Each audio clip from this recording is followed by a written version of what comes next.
Welcome, Kemi Reyes. How are you today? I'm doing fantastic, Wendy. How are you? I'm good. I'm so excited to have you on. I know we had a conversation, I think, last week, and it really propelled me to extend an invite for you to come on and just talk about who you are and how amazing you are and the amazing impact you're having in this world. So let's start off by telling everyone, who are you and what do you do? Thank you so much, and I appreciate you. Thank you so much for having me on today. My name is Kemi Reyes. I am director and founder of I Am Academy. I Am Academy stands for I Affirm Myself Academy.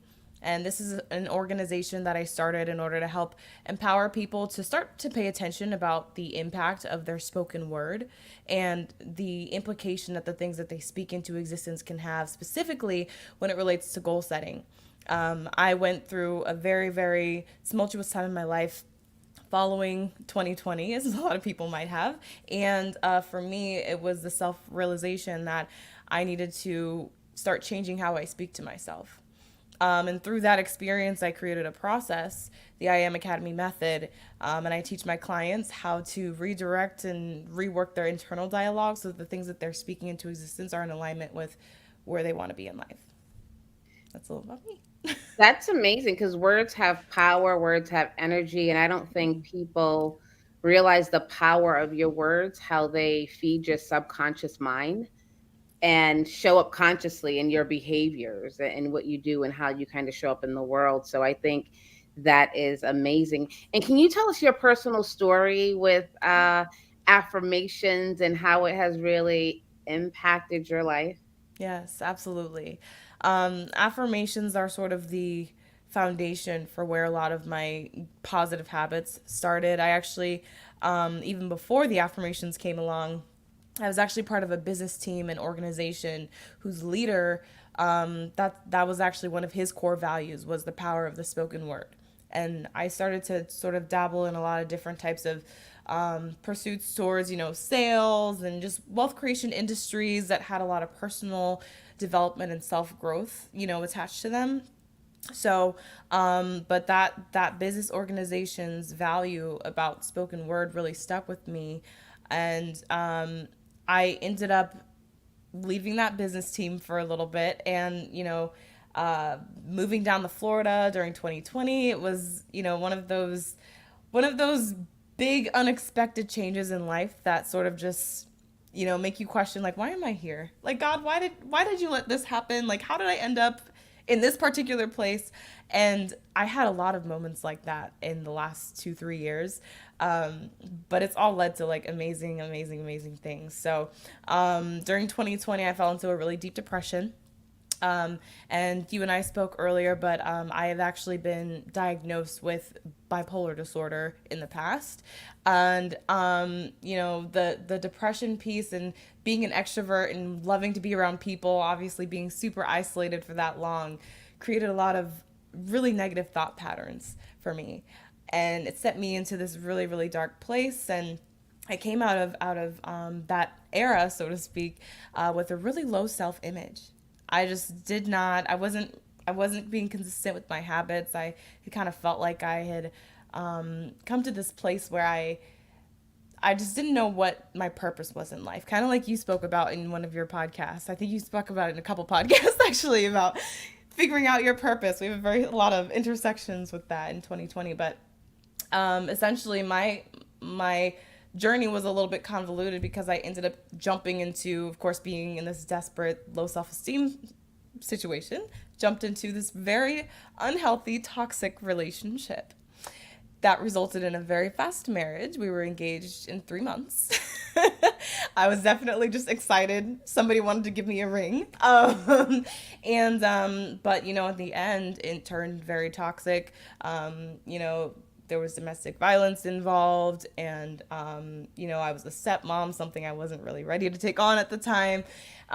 So there were a lot of different things that happened that then again kind of led me into another dark place. And when I got to that dark place, it was a lot more I don't know the word, like maybe serious. It was more detrimental to a lot more than just me. There were kids involved. There were two families now because we were married, you know. But at the end of the day, I sat there and looked in the mirror one day and said, you know, I got myself in this situation. I made specific decisions that led to the choices that I made in order to get myself here.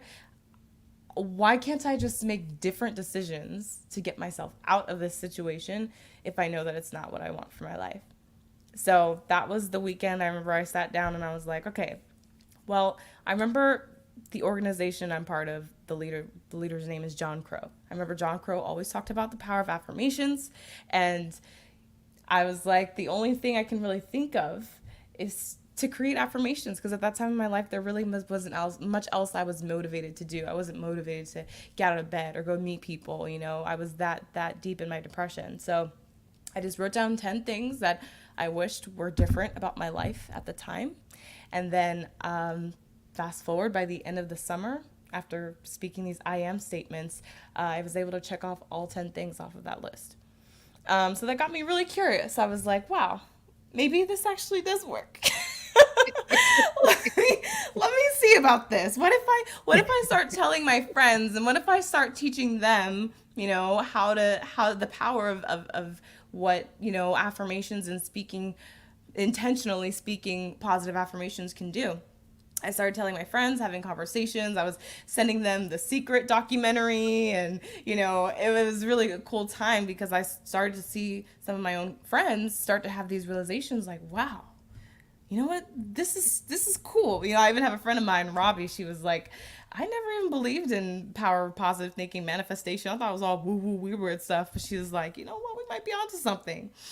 So that started happening for people in my circle, and then that is sort of what led to the creation of I Am Academy, because I got so excited about helping other people be able to change their lives. And I really think that there is a just an amazing power when you start to realize, like, wow, I do have control over my mind, and I do have power over the thoughts that I'm thinking, and I am not my thoughts. I am the observer of my thoughts.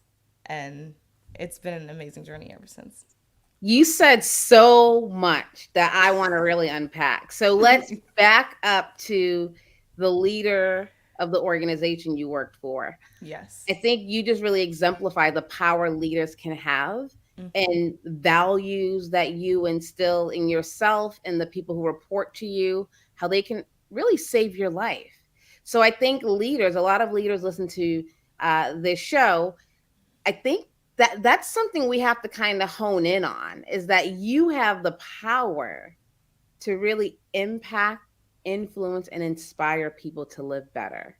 Amen. And I don't think we're thinking about that when we're doing our values or our mission statements or what we stand for or how we live our lives. But it's so powerful because you are an example of the impact that has on people. So I think that's first.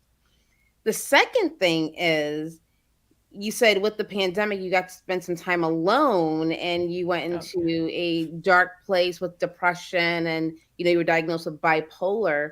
And I think many people experience that or can relate to that, I would say, because this pandemic caused us to take a pause. I think I was writing something today talking about the global pause that it made us take, and people really had to get to know themselves or be with themselves or be with their thoughts.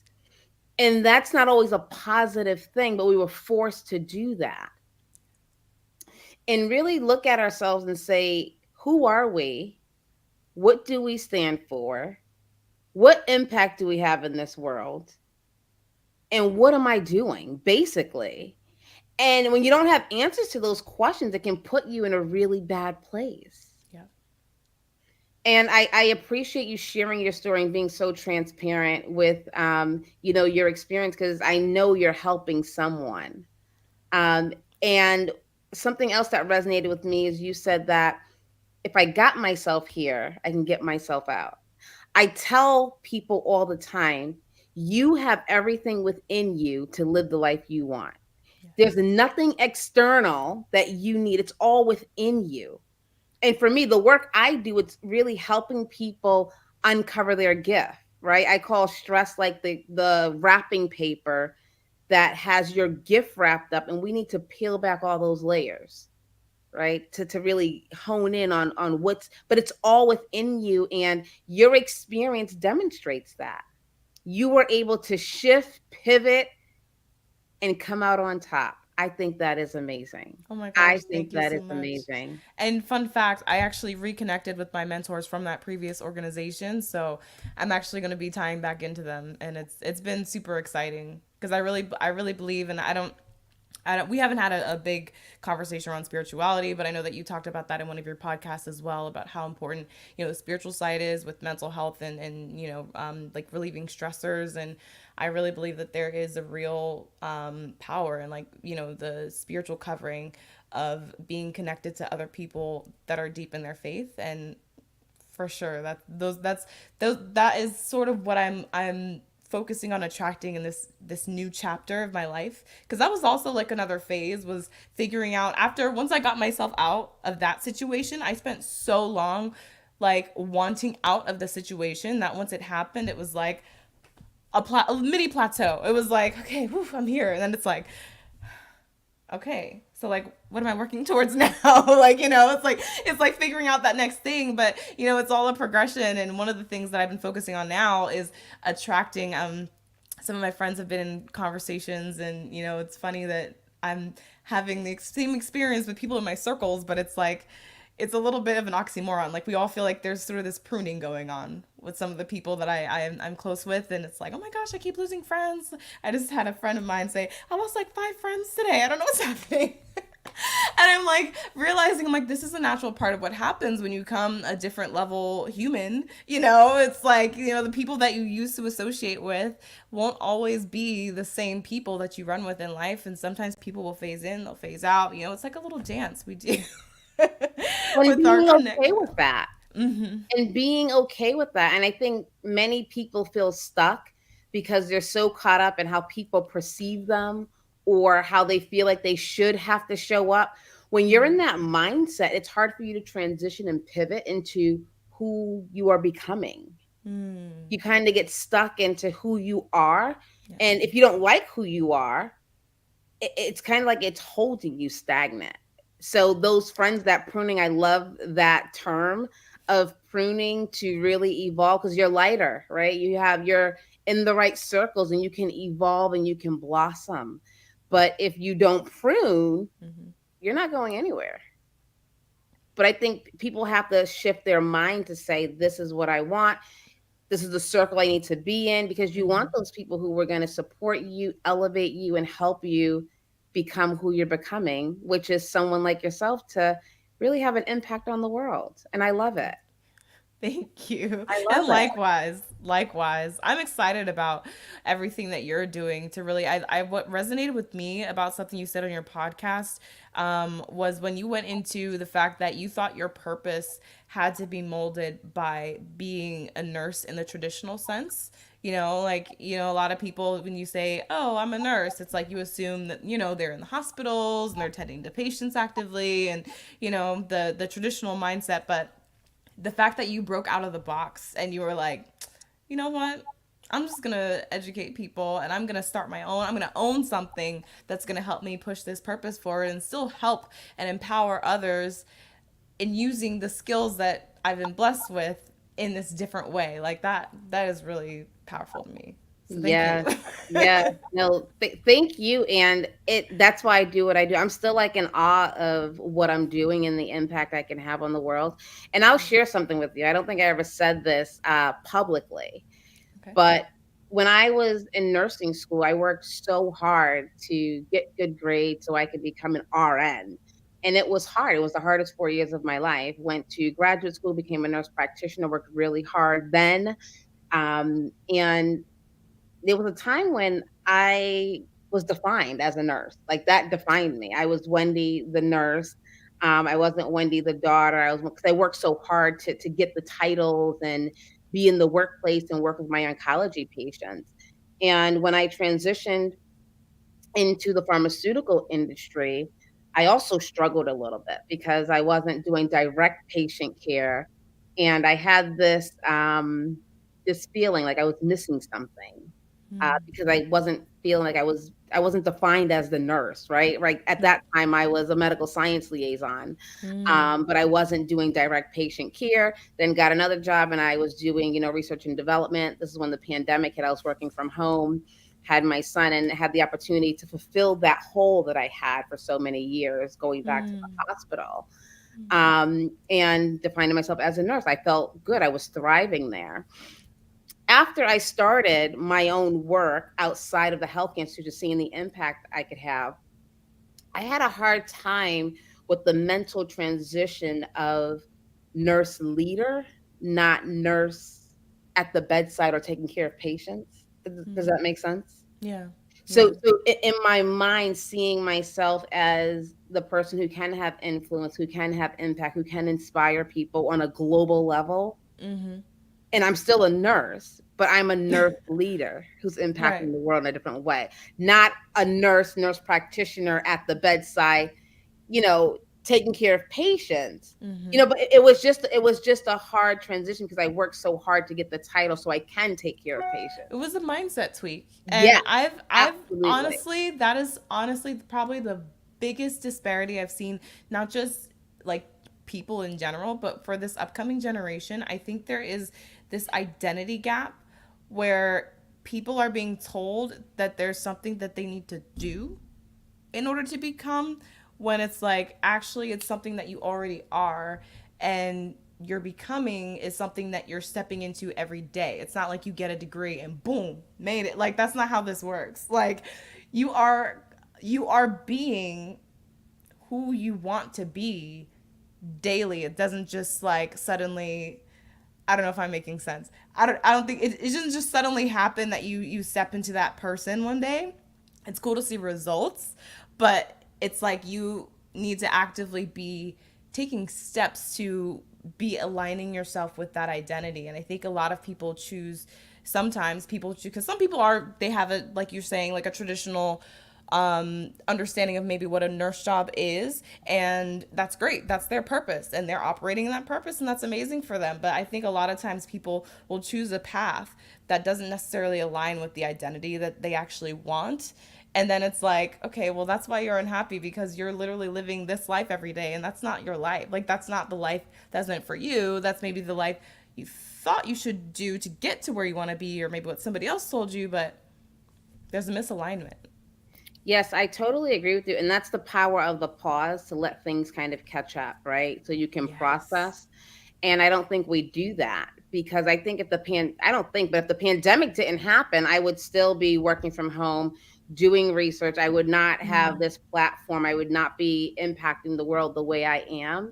But that's what I always preach to my clients and the people I speak to. It's the power of the pause to say, where do I want to be? Because like you were saying, I think as we're raised, families always say, "Oh, she's going to be a doctor or a lawyer or this or that," right? And you Right. feel like you have to live up and step into those shoes. But the beautiful thing about life is that you can make it whatever you want, right? Even if you started on that path, you can disrupt that pattern. And I've done it, and that's why I'm so passionate. I see the beauty, and I'm still like I can't even believe what's happening. But I know everyone has the power to do and experience this thing, this phenomenon, so to It's speak. transformation It, and it, it realization. really is. And It you talk a really lot is. about self-awareness as well in Mhm. your shows, and I Mhm. think that is, I always tell my clients, the being aware is the first step, because some people are even are aware and they're just not being honest with themselves. Like Oh yeah. it takes being aware and it takes being honest with yourself, and only once you're honest with yourself is when you can actually take the steps to change it, because that is the next critical step. You have to actually want to change. You can't just be like, oh wow, I have that really bad habit, well, all right, I guess I'm gonna keep doing it. Like that's not, that's how you go in circles. you know? And so actually sitting there and saying, okay, this is something I want to change, and then creating necessary action steps, that's how we begin the transformation process, begin the self-actualization, and realize, okay, if I can commit to this and I can create this new habit, positive habit in my life, what are other areas can I create positive habits in, and starts to spill over in everything. Absolutely. And for us, I think it's very easy to conceptualize that concept. And because we've been there, where we're in transition, we're constantly transitioning. Mm, What would you say to someone who hasn't experienced that yet? They feel mm, it, they see it, they visit it every now and then, mm. but haven't truly embodied the transformation, the becoming. They Yeah. haven't blossomed yet. What would you say to them? It's so funny. I'm happy you asked me this because I'm actually reading an amazing book called The Compound Effect. And that John Crow's organization was actually the one that recommended the book a long time ago. It was the first book I read after not having read a book since like college, which was like 3, 4 years for me at the time. And so I'm rereading it now, and it's taking me back to that moment where I hadn't seen any type of, I had no idea the amount of consistency required to hit a lot of the goals that I had.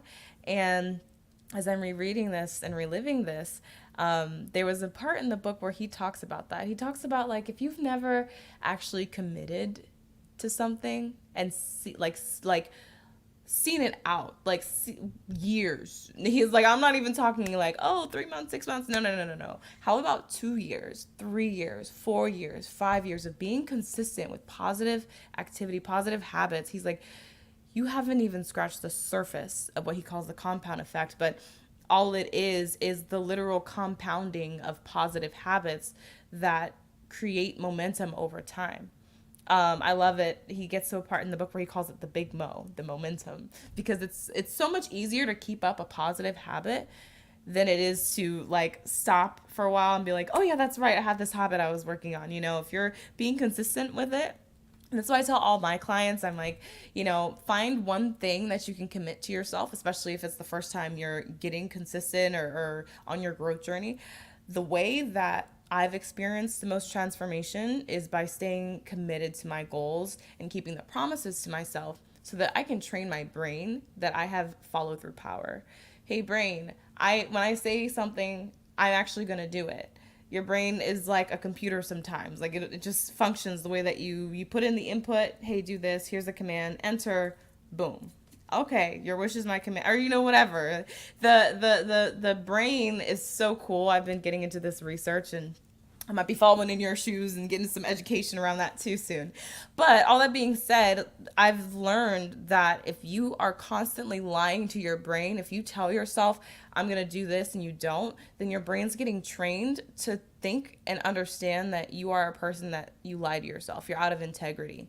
And the flip side is true too. So that's why I tell people and my clients, find one small thing you can commit to every day. For me, it's my affirmations. I commit to saying my affirmations every day, 3 times in the morning and 3 times at night without sometimes I take a break to let it breathe, because sometimes you get in the habit of doing, something like speaking affirmations every day. You want to let just the Holy Spirit speak and see, check and see and make sure that the things that you're praying for, because I believe affirmations are a form of prayer, are in alignment with what God wants for your life. But I'm very consistent with my affirmations. And so somebody else, it might just be brushing and flossing. Like let me just commit to brushing and flossing every day. Let me commit to, I have some clients that really like to commit to working out. I personally don't commit to that every single day because it's the type of thing where if I feel like if I commit to doing it every day and I miss a day, then like it's like so much effort to restart. So for that, I'm like, okay, but find something simple that that you're going to do without fail. And even the days where you don't feel like doing it and it's a chore, you can bring yourself to do it with minimal effort. Because I think that's the key is the easy not to do, easy to do border. So, Yeah, absolutely. I love that. And I call those micro shifts. What micro shifts mm, can you make in your life? And the infrastructure we teach for change and transformation, we call it SAC. So it's the okay. support. You need Mm, the support, right? You need accountability and community mm-hmm. to help you, because not like you said, you won't be able to do it all the time, but then what infrastructure do you have kind of set up to help you succeed, because Yeah. it's change, and there's behavior change, there's 6 steps to that, that doesn't just happen automatically, but Right. it really is training the brain. But when you have support, accountability, and community, it's a game changer. And you don't have Mm. to, and I told you, you don't have to do it on your own. You don't have to do anything in this world alone. And when you Mm. try, sometimes it's harder that way. But community is just so, so, so important. When you're trying to make transformation. And I always say this, and I'm gonna take an opportunity to say it again, but transformation and tapping into your gift and your purpose is not for you. Mm. It's for the people who are waiting for you. Okay. I love that. It Yeah. really is. So everything we're doing here, you and I are talking here, and Yeah. we are broadcasting this to the world because it's Mm-hmm. not for us. Yeah. We had a phone conversation, right? And I said it's important for us to get on in front of the public to hear this because we don't know who you're going to have an impact on, and, Sure. and that and that's the work, right? That's That's the really the purpose. Yeah. And that was absolutely. and that was I think probably the biggest game changer for my affirmation process was finding my purpose statement. Cuz before I was just again, it was the desperation, emergency, survival, method of oh my gosh, I just got to get out of the situation, right? But then once I got out of the situation, that kind of became my next step. Was okay, great. I'm here now. I'm out of survival mode. What's next? What am I here for? What is the reason that I was put on this planet? Yeah. And for me, that is to love, serve, and inspire others in order Mm, to bring them to salvation and show them the love of Jesus Christ. mm. And the great thing about I always tell my clients is like when you're crafting your purpose statement, whatever it is, it's going to be look different for everybody, but I think it's really important to focus on something that isn't attached to a specific job or a specific career path, like something that that it doesn't matter what room you walk into, you can walk and operate in that purpose, you know? Absolutely. And I also think it's important for people to know that it doesn't have to be one way. Mm, It's okay to shift, it's okay to evolve, but yes. you have to be okay letting people know that, Yeah. like, yes, it was that yesterday, but today is something different because this is Mm-hmm. where I am today, so Yes. that's why the whole emotional intelligence that comes into play with everything I do because it doesn't have to be this way forever, right? And I think you have to give people permission to say it's okay to shift. Think things will reshape, and you may not be feeling that way today, or Yeah. but that's also okay. But I love what you're saying about not being attached to something. So, like for me, my purpose is service. Mm-hmm.